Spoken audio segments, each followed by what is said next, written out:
Watu wengi hujiuliza kwa nini betri ya simu yangu huwa haikai na chaji kwa muda mrefu?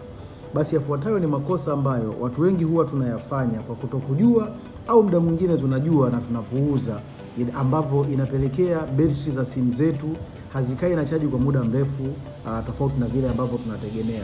Kosa la kwanza ambalo watu wengi huwa tunalifanya ni simu tunailaza kwenye chaji usiku kucha, ili hali simu yako inaweza kujaa ndani ya lisali 1.5 au masaa mawili ukiweka kwenye chaji. Hilo ni kosa namba moja ambalo linapelekea uhai wa betri ya simu yako kuathirika na kufanya simu haikai na chaji kwa muda mrefu. Lakini kosa la pili ni kutumia simu huku ukiwa unaichaji. Hii pia inaathiri uwezo wa betri lako kukaa na chaji kwa muda mrefu. Lakini kosa la tatu ni ambalo watu wengi pia hulifanya ni